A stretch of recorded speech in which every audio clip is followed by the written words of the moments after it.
சாவட்டும், அதுக்கு தானே ஜெயிலில் போட்டிருக்கோம். சுபவீர பாண்டியன் சொன்னது. சிறையில் அவருக்கு வந்து எனக்கு யூரினரி இன்ஃபெக்ஷன் வந்துருச்சு. கிட்டத்தட்ட வந்து அழுகிற நிலைமைக்கு போயிடுச்சு. ஃபர்ஸ்ட் ஃபார்ம் ஆகி நார்மலாக ரொம்ப சொல்லப்போனால் நார்மலாகவே ஆயிடுச்சு.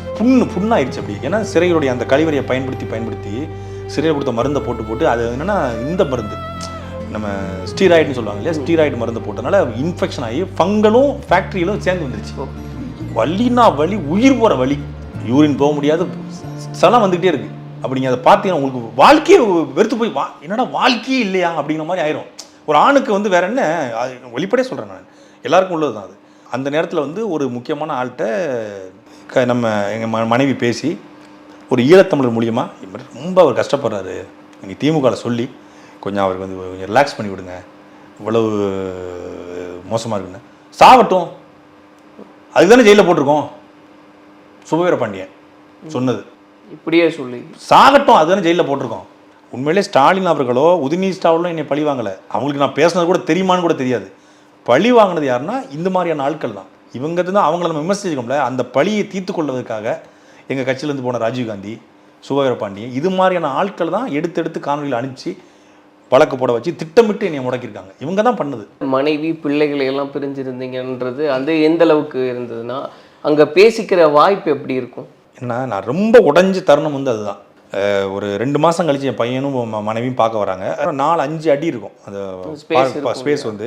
இங்கே 50 பேர் நாங்கள் அங்கே நிற்பாங்க, அவங்க ஒரு 50 பேர் நிற்பாங்க. அவங்க பார்வையில் 2 பேர் கூட வரலாம். அப்போ காபுன்னு ஒரே கூப்பாடாக இருக்கும். அந்த என்ன பேசணும்னே கேட்காது. நம்ம வாயை கூச்சி வச்சுக்கிட்டு தான் கத்தி பேசணும். தொண்டையே வலிச்சிடும். அப்படியே ஃபேன் கூட ஓடாது, ஃபேனே இருக்காது.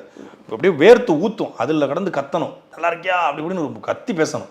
இப்போ இதில் என்னென்னா டிரைவர் வந்து தம்பி வந்து என் பையனை தூக்கிட்டு வந்துட்டான். அவன் வந்து அவன் அது பார்வையாளருக்கு ஒரு இருக்கை அங்கே ஒரு இது மாதிரி வச்சுருப்பாங்க, ஒரு கட்டை மாதிரி சிமெண்ட் கட்டை, அதில் உட்காந்துருக்காங்க. இவன் என் குரலில் நான் கத்தி பேசல, என் குரலை கெட்டு இந்த பையன் பார்த்துட்டான், என் சின்ன பையன் பார்த்துட்டான். பார்த்த உடனே அவன் அங்கேருந்து அப்பா அப்பான்னு கத்துறான். நான் உடனே வந்து இல்லை அவன் பேர் ஆதன், அவன் பேர். நான் லட்டு தான் கூப்பிடுவேன், ஆளுங்களை கொள்ளுன்னு இருப்பான்ட்டு லட்டுன்னு கூப்பிட்றேன். இவன் என்ன பண்ணுறான், அந்த கம்பியை பிடிச்சி மேலே ஏறி வரான்.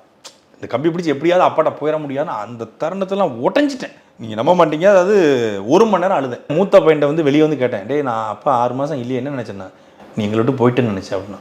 எனக்கு என்ன சொல்கிறேன், என்ன காரத்தில் வச்சு நான் சும்மா சாதாரணமாக கேட்குறேன், இந்த காமெடி கேட்டேன். அப்பா ஒன்று போய்ட்டு என்ன நினச்சேன், நீ எங்களை விட்டு போயிட்டுன்னு நினச்சேன். எங்கே போயிட்டு நினச்சேன் அப்படின்னு உடனே அழுதுட்டான். செத்து போயிட்டான்னு நினச்சிட்டாங்க.